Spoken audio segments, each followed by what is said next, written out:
Friends, welcome on योरपीडिया। और मेरा जो वीडियो है ये एक बुक पब्लिकेशन से रिलेटेड है। योरपीडिया पब्लिकेशन ने एक बुक आपको निकाल के दिया है for Rajasthan state pollution control board exam, जो जूनियर साइंटिफिक ऑफिसर और जूनियर एग्जीक्यूटिव इंजीनियर जो एनवायरनमेंट इंजीनियर JEE उसका एग्ज़ाम आने वाला है आपका और जनवरी फरवरी में आएगा। उसकी बुक पब्लिश की है योरपीडिया पब्लिकेशन ने और सारे सिलेबस को कंसिडर करते हुए, हर टॉपिक को डिटेल में कवर करते हुए, उसका लर्निंग कंटेंट और पिछले 3 सालों के पेपर को रेफ़र करके। इस बुक की खास बात ये है फ्रेंड्स कि जो 3 पेपर हुए हैं प्रीवियसली 2016 में, 2021 में, 2024 में, इन तीनों पेपर्स को देखते हुए, उन पेपर्स में जो क्वेश्चंस आए हैं उनको देखते हुए, उन पेपर्स के बेस पे जो आपका सिलेबस तो दे रखा है उस सिलेबस को देखते हुए और इन प्रीवियस ईयर्स के क्वेश्चंस को देखते हुए टॉपिक्स को फ्रेम किया गया है। मेरा जो वीडियो है ये उसकी एक्सप्लेनेशन है कि ये बुक यूनिक क्यों है और क्यों इसी बुक में से सारा आपका पेपर आएगा और आपको तैयार करना चाहिए। तो मैं स्टार्ट करता हूँ फ्रेंड्स। एग्ज़ाम ये है आपका जो रिलीज़ हुआ है, जो जिसमें jobs junior scientific officer 27, junior environment engineer 72।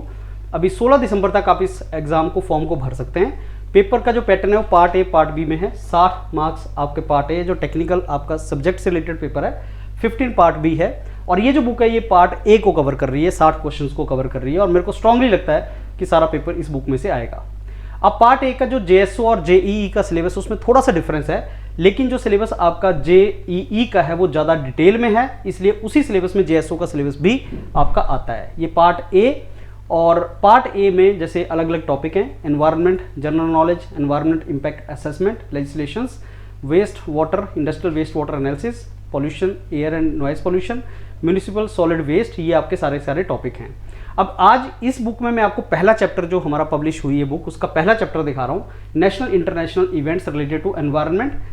ये बेसिकली आपका टॉपिक। अब इसमें से जो यहाँ से पता नहीं चल रहा आपको कैसे क्वेश्चंस आएंगे, तो सिलेबस में तो मेंशन है नेशनल एंड इंटरनेशनल इवेंट्स, ये सिलेबस के अंदर मेंशन है, लेकिन इसमें से क्वेश्चंस कैसे आएंगे, कैसे टॉपिक को पूछेगा वो मेंशन नहीं है। तो वो प्रीवियस ईयर्स के जो क्वेश्चन पेपर हैं 2000 आपके 16 के, 21 के, 24 के, उन क्वेश्चंस को देख के आप बता सकते हैं कि कैसे क्वेश्चंस इसमें से फ्रेम किए जाएंगे।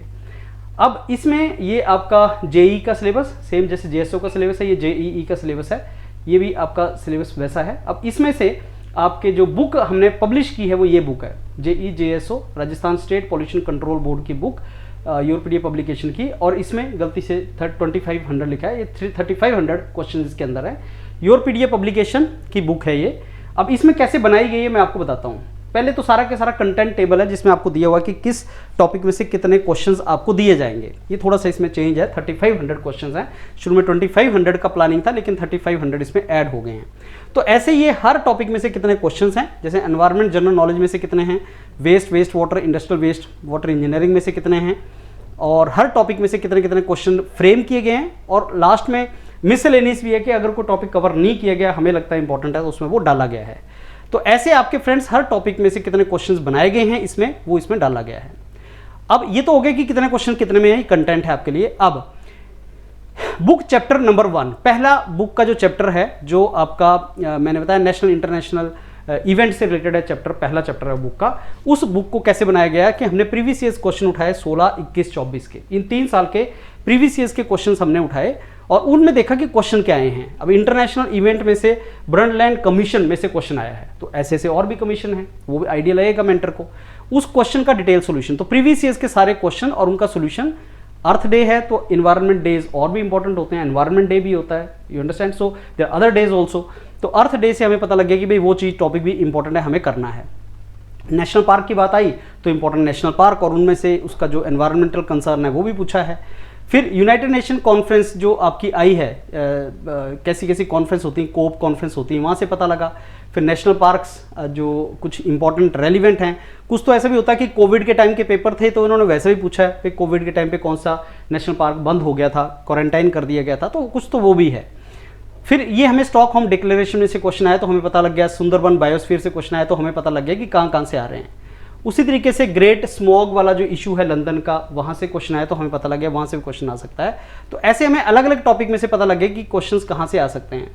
बेसल कन्वेंशन में क्वेश्चन है, बेसल कन्वेंशन में से क्वेश्चन आया तो हमें पता लग गया भाई यहाँ से क्वेश्चन आ सकता है। फिर इसी तरीके से हमें अलग अलग टॉपिक में से पता लग गया कि क्वेश्चन कहाँ से आते हैं। अब लर्निंग कंटेंट कैसे बनेगा, तो हमने जब प्रीवियस ईयर्स के क्वेश्चंस देखे कि प्रीवियस ईयर्स में यहाँ से क्वेश्चंस आए हुए हैं, तो हमें लर्निंग कंटेंट हमने डिजाइन किया कि लर्निंग कंटेंट कहाँ से कैसे हमें करना है। तो क्वेश्चंस बनाने के बाद लर्निंग कंटेंट उसका दिया जाता है। तो मेजर इंटरनेशनल इवेंट्स का लर्निंग कंटेंट हम ये आपने पढ़ना है शुरू में। बुक क्वेश्चन लगाने से पहले ये लर्निंग कंटेंट आप पढ़ लोगे, इससे आपको काफी आइडिया लग जाएगा कि क्वेश्चंस कैसे हैं। बेसल कन्वेंशन के बारे में कितना नॉलेज आपको होना चाहिए, रॉटरडैम कन्वेंशन के बारे में कितना होना चाहिए, फिर उसी तरीके से स्टॉकहोम कन्वेंशन के बारे में आपको कितना नॉलेज चाहिए, वियना कन्वेंशन का कितना चाहिए, मॉन्ट्रियल प्रोटोकॉल का कितना चाहिए, किगाली एग्रीमेंट कैसे है, स्टॉकहोम कॉन्फ्रेंस से related, United Nation environment programme से रिलेटेड, फिर मिनामाटा कन्वेंशन क्या है, Brundtland commission report sustainable development पे क्या है, रियो अर्थ समिट के बारे में। तो ये सारे के सारा फ्रेंड्स जो इंपॉर्टेंट लर्निंग कंटेंट है आपको बड़े प्रिसाइज कंसाइज वे में आपको दे दिया गया उस टॉपिक के बारे में जो पहला आपका टॉपिक था।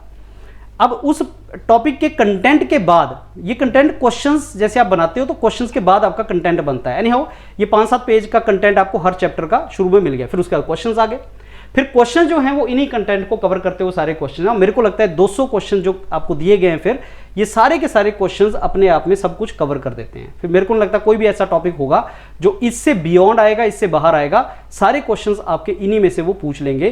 तो ये फिर आपके सारे 200 क्वेश्चंस को कवर करता हुआ सारे का सारा डिटेल में आपको दिया गया है।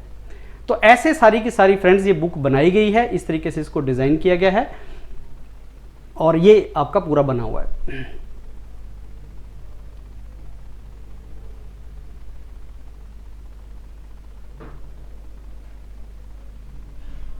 राइट, तो इसको गो थ्रू करो, इसको बुक को ले लो, आप परचेज कर सकते हैं इस बुक को। सो ये आपका पहला टॉपिक जो है ये आपके इसमें 200 क्वेश्चन इसमें से बनाए गए हैं।